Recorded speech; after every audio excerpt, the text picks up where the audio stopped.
Hi, welcome to your shed channel. வாழ்க வளமுடன். இன்றைக்கி நம்ம காளான் கிரேவி எப்படி செய்யலான்னு பார்க்கலாம். அதை பார்க்குறதுக்கு முன்னாடி நம்ம சேனலை சப்ஸ்கிரைப் பண்ணலைன்னா சப்ஸ்கிரைப் பண்ணிக்கோங்க, லைக் பண்ணுங்கள், ஷேர் பண்ணுங்கள். இந்த மெத்தடில் செஞ்சு பாருங்கள், டேஸ்ட் நல்லாயிருக்கும். வாங்க எப்படி செய்யலான்னு பார்க்கலாம். 200 கிராம் காளான் எடுத்து க்ளீன் பண்ணி கட் பண்ணி வச்சுருக்கேங்க.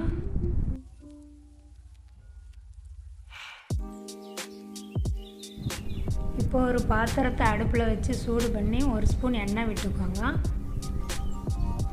அதில் கட் பண்ணி வச்ச காளானை போட்டு ஒரு 2 நிமிஷம் வதக்கணும். 2 நிமிஷம் வதக்குனதும் அதிலிருந்து தண்ணி பிரிஞ்சு வருங்க. நம்ம தண்ணி எதுவும் சேர்க்க வேணாம்.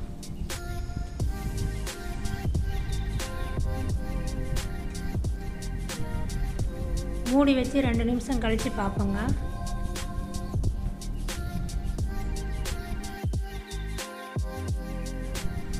இப்போ பாருங்கள், காளானில் தண்ணி விட்டுருக்கு. இந்த தண்ணி வத்துற வரைக்கும் அதை நல்லா ஃபுல் ஃப்ளேமில் வச்சு வேக விடுங்க. இதுலேயே நல்லா வெந்துருங்க. இந்த பாருங்கள், நல்லா வெந்துருச்சு. இது ஓரமாக எடுத்து வச்சுருங்க. ஒரு மிக்ஸி ஜாரில் ஒரு 10 பூண்டு போட்டுக்கோங்க. சின்ன இஞ்சி துண்டு சேர்த்துக்கலாம்.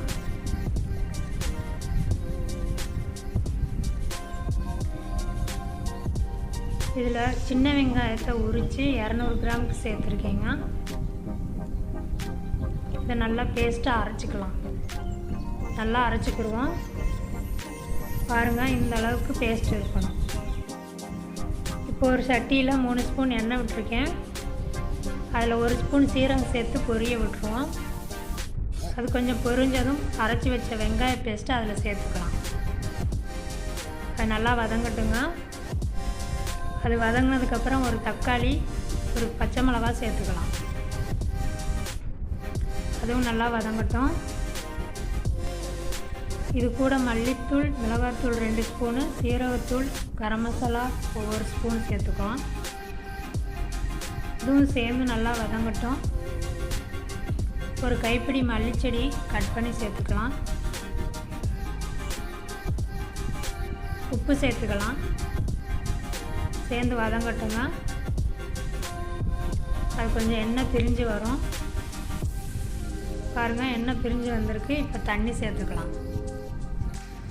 உங்களுக்கு காரம் வேணுன்னா கொஞ்சம் இப்போயே சேர்த்துக்கலாங்க. உப்பெல்லாம் சரியாக இருக்கான்னு பார்த்துக்கலாம். கிரேவிக்கு தேவையான அளவு தண்ணி வச்சுக்கோங்க.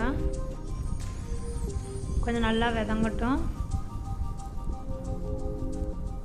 இப்போ எண்ணெய் பிரிஞ்சு வரணுங்க.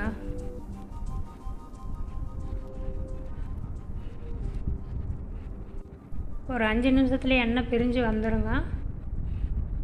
பாருங்கள், நல்லா எண்ணெய் பிரிஞ்சு வந்துருச்சு.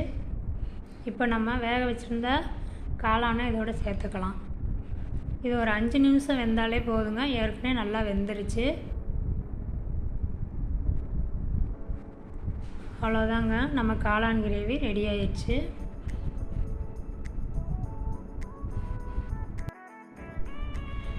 நம்ம காளான் போட்டு 5 நிமிஷத்துலேயே எண்ணெய் பிரிஞ்சு வந்துருச்சுங்க.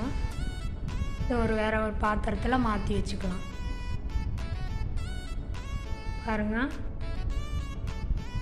சூப்பரான காளான் கிரேவி இட்லி, பூரி, சப்பாத்தி, சாதம் எல்லாத்துக்குமே நல்லாயிருக்கும். இந்த மெத்தடில் செஞ்சு பாருங்கள், நல்லாயிருக்கும்.